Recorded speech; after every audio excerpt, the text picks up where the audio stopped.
Hello' students মই ৰিহান আৰু আজিৰ এই ভিডিঅ'ত মই তোমালোকক ক্লাছ 6ৰ অসমীয়াৰ পাঠ 3 নাম হ'ল পুথি অধ্যয়ন। এই পাঠটোৰ তোমালোকৰ আজি যি ক্ৰিয়াকলাপ আছে সেই ক্ৰিয়াকলাপৰ সকলোবোৰ পৰীক্ষাৰ কাৰণে ইম্পৰ্টেণ্ট প্ৰশ্নৰ উত্তৰ মই আজি দিম আৰু একেবাৰে সৰু সৰুকৈ আৰু সহজ সৰল ভাষাত মই উত্তৰবোৰ লিখি আনিছোঁ। গতিকে ভিডিঅ'টো শেষলৈকে চাই থাকিবা। লগতে মই কৈও দিম কোনবোৰ প্ৰশ্ন পৰীক্ষাৰ কাৰণে বহুত ইম্পৰ্টেণ্ট মানে আহি থাকে বাৰে বাৰে আৰু কোনবোৰ নাহে, যাতে তোমালোকে নাহাবোৰত সময় নষ্ট নকৰি যোনবোৰ আহি থাকে সেইবোৰ বাৰে বাৰে পঢ়ি পেলাই পৰীক্ষাত ভাল নম্বৰ স্ক'ৰ কৰিব পৰা। ঠিক আছে, আৰু চিন্তা নকৰিবা, যোনবোৰ ডাঙৰ কুৱেশ্যন আছে, ডাঙৰ উত্তৰ আছে, সেইবোৰ মই কি কৰিছোঁ তোমালোকৰ কাৰণে দুটা ষ্টাইলত লিখি আনিছোঁ। উত্তৰবোৰ ডাঙৰকৈও লিখিছোঁ, সৰুকৈও লিখিছোঁ। যাক ডাঙৰ লাগে ডাঙৰ লিখি ল'বা, যাক সৰু লাগে সৰু লিখি ল'বা, তোমালোকৰ ইচ্ছা।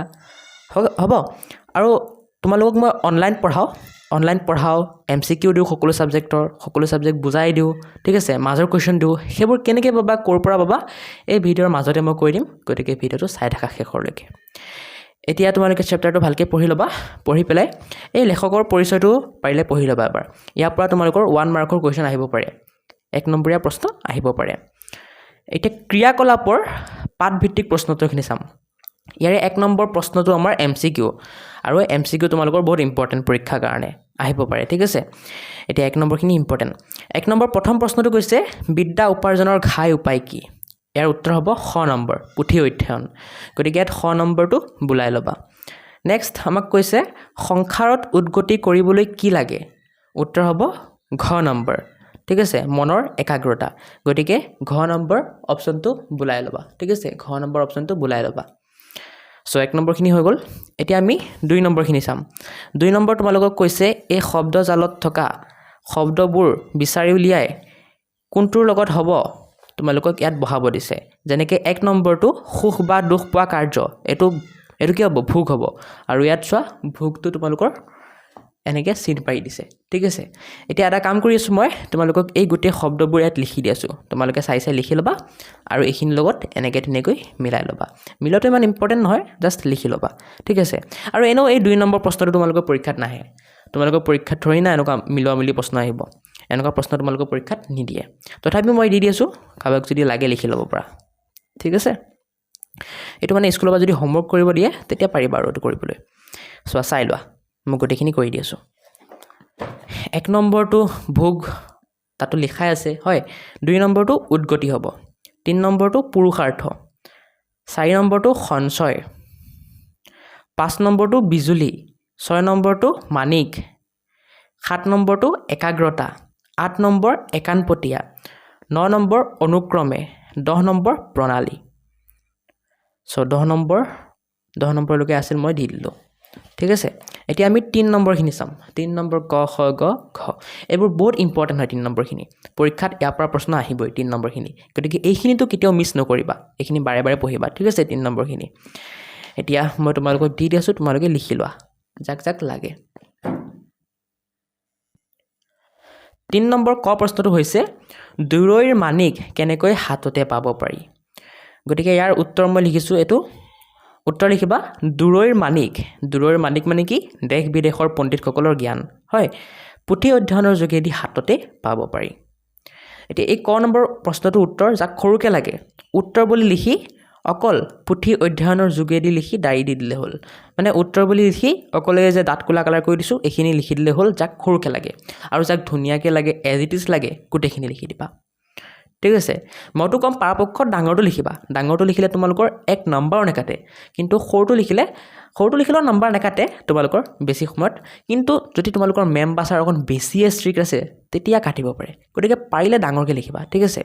একেবাৰে গোটেই নাম্বাৰ নিদিয়াকৈ থাকিব বুলি কোৱা নাই। সৰুটো লিখিলে নাম্বাৰ দিব, কিন্তু হাফ। ঠিক আছে, যদি বেছি ষ্ট্ৰিক্ট হয় বাইদেউ বা ছাৰ তেতিয়া হাফ এটা কাটি দিব পাৰে। আৰু বেছিভাগ সময়ত মানে নেকাটে। মই মানে জাষ্ট তোমালোকক ৱাৰ্ণিং দি দিছোঁ। ঠিক আছে, চ' তোমালোকৰ ইচ্ছা এতিয়া ডাঙৰ লিখা নে সৰু লিখা, তোমালোকৰ ইচ্ছা। খ নম্বৰ পুথি এখনৰ আচল ভাৱ কেনেদৰে উদ্ধাৰ কৰিব পাৰি? ইয়াৰ উত্তৰ হ'ব পুথি এখনৰ আচল ভাৱ তাক মনোযোগেৰে পঢ়ি উদ্ধাৰ কৰিব পাৰি। এতিয়া যাক এই উত্তৰটো সৰুকৈ লাগে, উত্তৰ বুলি লিখি মনোযোগেৰে পঢ়ি লিখি ডায়েৰী দি দিলেই হৈ যাব। গ নম্বৰ পুথিৰ বিদ্যাক কিহৰ লগত তুলনা কৰিছে উত্তৰ লিখিবা পুথিৰ বিদ্যাক ধনৰ লগত তুলনা কৰিছে যাক এই গ নম্বৰ উত্তৰটো সৰুকে লাগে উত্তৰ লিখি ধনৰ লগত লিখি দাই দি দিলে হৈ যাব ঘ নম্বৰ পৰলোকগামী পণ্ডিতসকলৰ বিদ্যা বুদ্ধি কেনেদৰে লাভ কৰিব পাৰি সো ইয়াৰ কাৰণে উত্তৰ লিখিবা এনেকে পৰলোকগামী পণ্ডিতসকলৰ বিদ্যা বুদ্ধি তেওঁলোকে ৰচনা কৰা পুথি অধ্যয়নৰ যোগেদি লাভ কৰিব পাৰি যাক এই ঘ নম্বৰ উত্তৰটো আৰু সৰুকে লাগে সিহঁতে উত্তৰ বুলি লিখি তেওঁলোকে ৰচনা কৰা পুথি অধ্যয়নৰ যোগেদি লিখি দাই দি দিলে হৈ যাব আৰু যাক ডাঙৰকে লাগে এজ ইট ইজ লিখি দিবা ধুনীয়াকৈ লিখি দিবা সো ঘ নম্বৰলৈকে তোমালোকৰ হৈ গ'ল আৰু এইকেইটা বহুত ইম্পৰ্টেণ্ট 3 নম্বৰখিনি ঠিক আছে এতিয়া 4 নম্বৰ তোমালোকক কৈছে ইয়াত অকণ পঢ়িব দিছে ইয়াত এটা লাইন দিছে পঢ়নৰ পৰা দূৰৰ মানিক হাততে পোৱা যায় এই লাইনটোৰ বা এই বাক্য শাৰী তোমালোকক ইয়াত বহলাই লিখি দিছে তেনেকৈ তোমালোকক ক খ গ তিনিটা বাক্য দিছে আৰু এইকেইটা বহলাই লিখিব দিছে এইকেইটাও পৰীক্ষাৰ কাৰণে বহুত ইম্পৰ্টেণ্ট পৰীক্ষাত অহা চান্স খুবেই আছে গতিকে মই কৰি দি আছোঁ ঠিক আছে এইকেইটা উত্তৰ অকণ ডাঙৰ হ'ব এনেকুৱা হ'ব কিন্তু চিন্তা নকৰিবা মই এনেকৈ ডাঙৰকৈও লিখি দিছোঁ সৰুকৈও লিখি দিছোঁ যাক যোনটো লাগে লিখি ল'বা গতিকে আহা এইখিনি চাওঁ 4 নম্বৰ ক পুথিৰ বিদ্যা থোপাই থোৱা ধনৰ নিচিনা এইটো উত্তৰ মই দুটা লিখিছোঁ চোৱা এটা এইটো কালাৰ নকৰা ডাঙৰ আৰু এটা এইটো হালধীয়া কালাৰ সৰু যাক ডাঙৰটো লাগে সিহঁতে এইটো কালাৰ নকৰাটো লিখি ল'বা আৰু যাক সৰুটো লাগে সিহঁতে হালধীয়া কালাৰটো লিখি ল'বা তোমালোকৰ ইচ্ছা কাক কোনটো লাগে মই প্ৰথমে ডাঙৰটো পঢ়ি দি আছোঁ পিছত সৰুটো পঢ়ি দিম ঠিক আছে ডাঙৰটোৰটো হ'ব আনে কষ্ট কৰি সাঁচি থোৱা ধন হাতত পৰিলে যেনেকৈ উপাৰ্জনৰ কষ্ট নকৰাকৈ তাৰ সুফল ভোগ কৰিব পাৰি তেনেদৰে এজন লিখকে নিজৰ জীৱনৰ অভিজ্ঞতা আৰু পুৰুষাৰ্থৰ দ্বাৰা যি জ্ঞান কিতাপৰ মাজত সাঁচি থৈ যায় সেই পুথি পঢ়িলে পাঠক এজনে নিজেই কষ্ট নকৰাকৈ সেই অপৰিসীম জ্ঞানৰ অধিকাৰী হ'ব পাৰে সেয়ে পুথিৰ বিদ্যাক থোপাই থোৱা ধনৰ সৈতে তুলনা কৰা হৈছে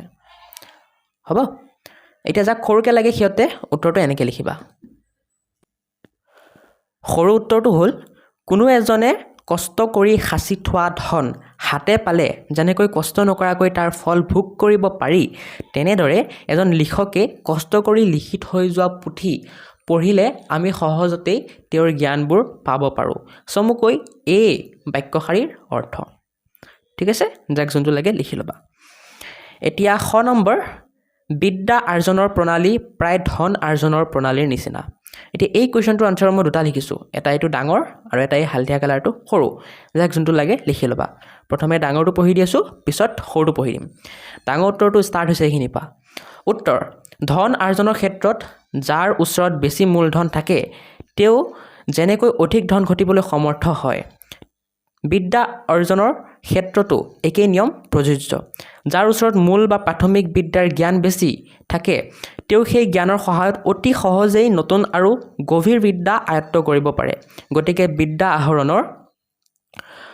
পদ্ধতিটো ধন ঘটাৰ পদ্ধতিৰ সৈতে একেই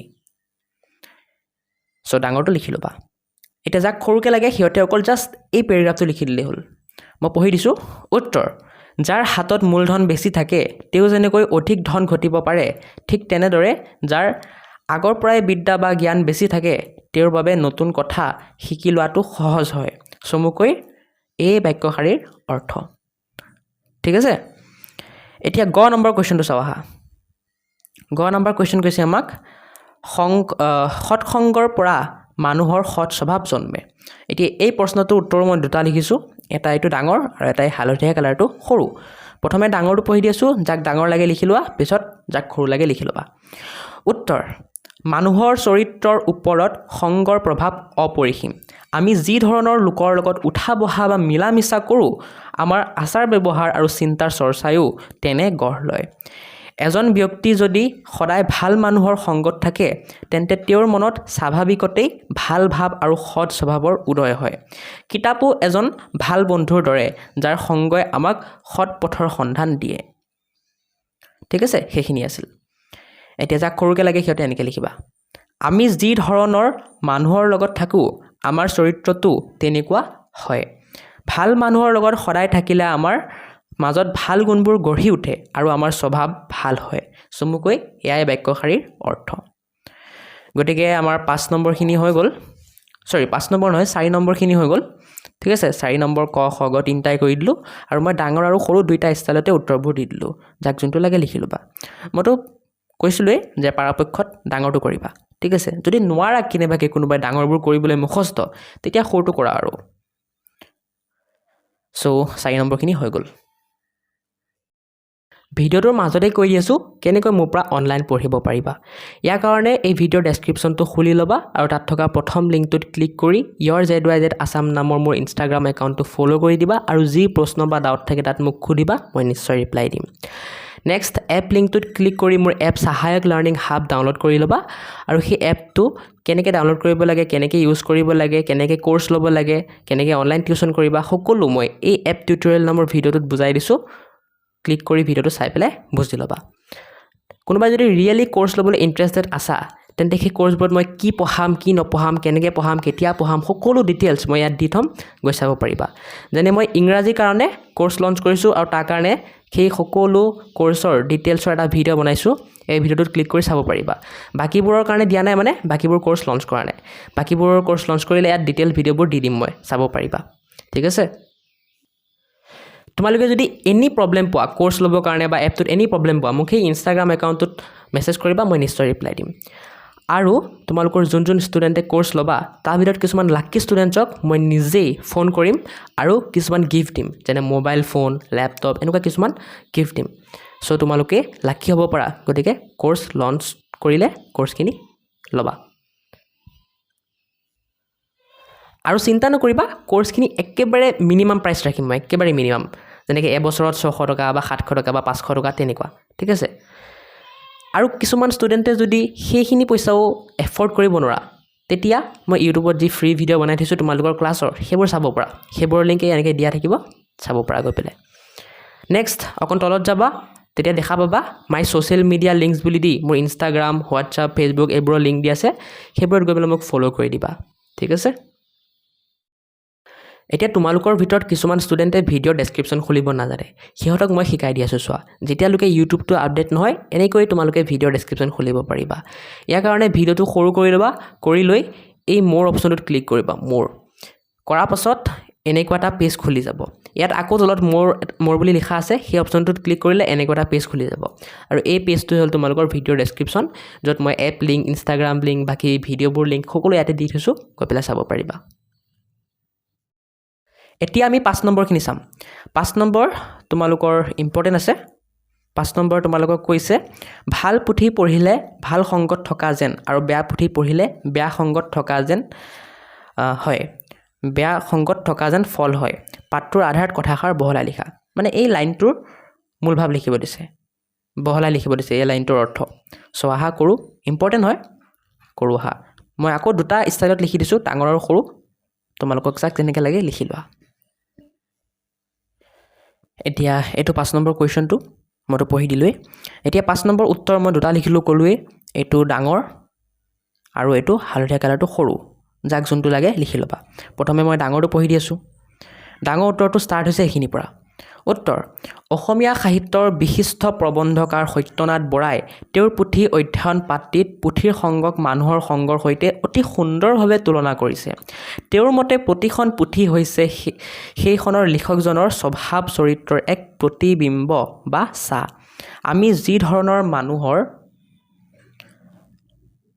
লগত উঠা বহা কৰোঁ আমাৰ চৰিত্ৰটো তেনে গঢ় লয় ঠিক একেদৰে আমি যেতিয়া এখন পুথি পঢ়োঁ তেতিয়া আমি অলক্ষিতে সেই পুথিখনৰ লিখকজনৰ লগত আলাপ কৰা যেন হয় যিহেতু পুথিত লিখকৰ মনৰ ভাৱ আৰু আদৰ্শ লুকাই থাকে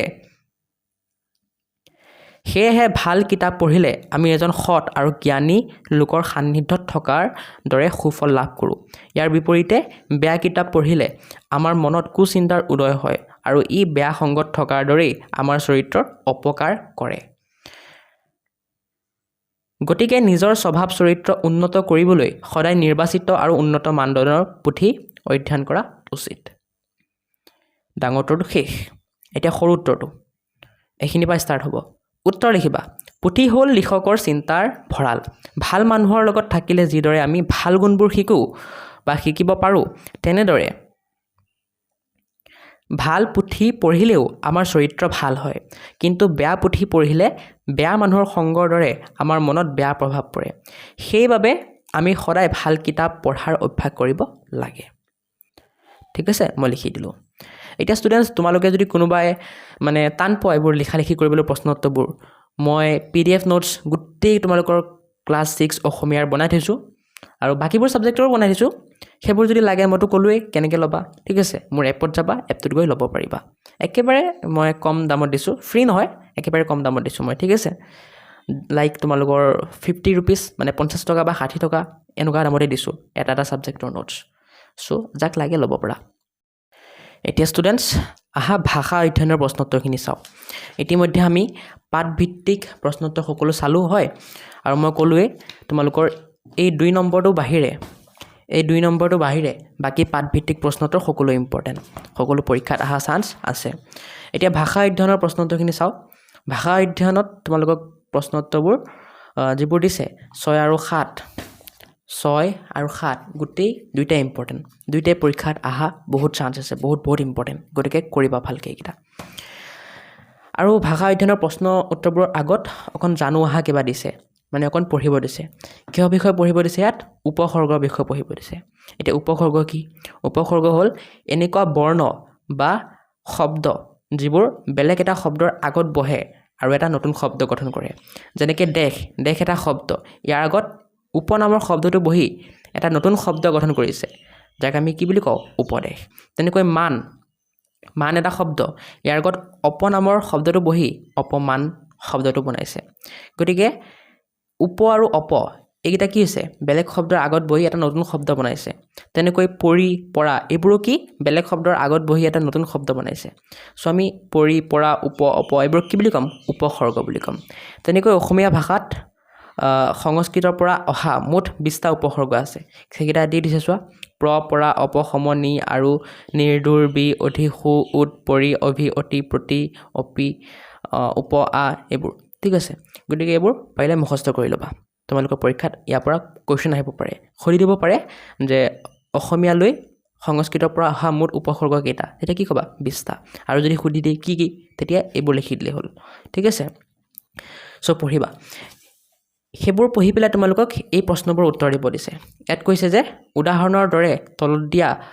শব্দকেইটা ভাঙি লিখা মানে উপকূল শব্দটো ভাঙিলে কি হ'ব উপযোগকুল ঠিক আছে মানে শব্দটোৰ পৰা উপসৰ্গ আৰু মেইন শব্দটো অতৰাই লিখিব দিছে উপসৰ্গ কি ইয়াত উপ আৰু মেইন শব্দ কি কুল তেনেকৈ বেদখলত উপসৰ্গ কি হ'ব বে আৰু মেইন শব্দ কি হ'ব দখল চ' মই বাকীবোৰ লিখি দিছোঁ তোমালোকে চাই লিখি ল'বা ঠিক আছে চোৱা 6 নম্বৰ উত্তৰ এইখিনি লিখি ল'বা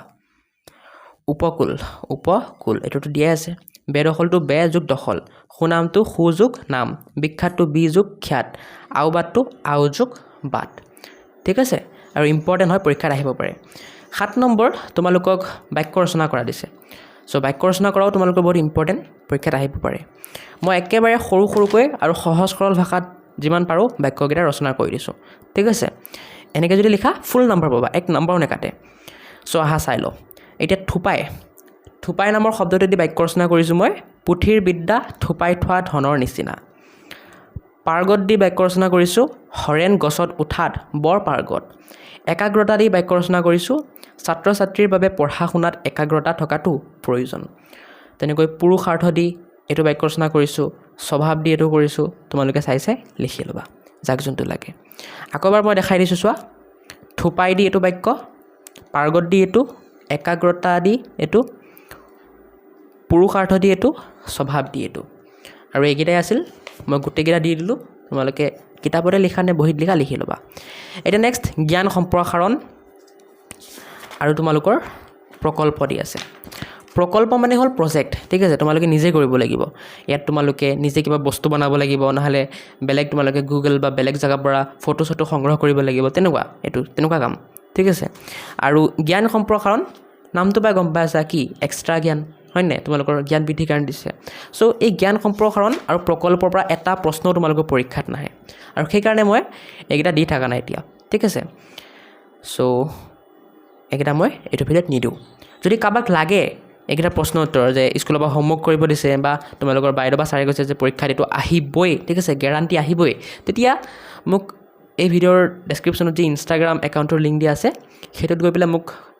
কোনটো প্ৰশ্ন লাগে পঠাই দিবা মই নিশ্চয় দি দিম ঠিক আছে যেহেতু পৰীক্ষাৰ কাৰণে ইম্পৰ্টেণ্ট নহয় সেইকাৰণে মই দিয়া নাই আৰু কাৰণ এনেই মই কষ্ট কৰোঁ আৰু তোমালোকে এনেও কষ্ট কৰা কাম কি আছে হয় নাই চ' সেইকাৰণে মই দিয়া নাই বাকী কাৰোবাক যদি লাগে মই ক'লোৱেই মোক ইনষ্টাগ্ৰামত মেছেজ কৰিবা মই নিশ্চয় দি দিম চ' এইখিনিতে আজি ভিডিঅ'টো সমাপ্ত কৰা সময় আহি গ'ল কাৰণ যিমানবোৰ ইম্পৰ্টেণ্ট প্ৰশ্ন উত্তৰ আছিল মই দি দিলোঁ নেক্সট আমি পাঠ 4 ৰুই গৈ বলা গছৰ পুলি এইটো পাঠৰ প্ৰশ্ন উত্তৰ আলোচনা কৰিম আৰু এনেতো মই কৰিমেই এইটো কাৰণে ভিডিঅ' দিমেই কিন্তু যাক সোনকালে লাগে এই পাঠটোৰ প্ৰশ্ন উত্তৰ সিহঁতে কমেণ্ট কৰা যিমান বেছি কমেণ্ট আহিব সিমান সোনকালে মই বনাবলৈ চেষ্টা কৰিম আজি ভিডিঅ'টো ইমানখিনিতে সামৰি মাৰোঁ তোমালোকৰ এই ভিডিঅ'টো কেনেকুৱা লাগিল মোক কমেণ্টত ক'বা ভিডিঅ'টো লাইক কৰি দিবা চেনেলটো ছাবস্ক্ৰাইব কৰি দিবা যদি ভিডিঅ'টো ভাল লাগিছে তথাপিও কমেণ্ট কৰা যে ভাল লাগিছে ছাৰ থেংক ইউ ছাৰ বা যদি বেয়া লাগিছে তথাপিও কমেণ্ট কৰা বেয়া লাগিলে কিয় বেয়া লাগিছে মোক কৈ দিবা তেতিয়া মই নিশ্চয় নেক্সট টাইমৰ পৰা ইম্প্ৰুভ কৰিম হ'ব তোমালোকে লাইক কমেণ্ট শ্বেয়াৰ ছাবস্ক্ৰাইব কৰিলে মোৰ ভাল লাগে এনেকুৱাই তোমালোকৰ কাৰণে আৰু ভিডিঅ' বনাব মন যায় সেয়েহে তোমালোকে আশা কৰোঁ কৰি দিবা চ' ব'লা আজি ভিডিঅ'টো ইয়াতে সামৰি মাৰোঁ বাই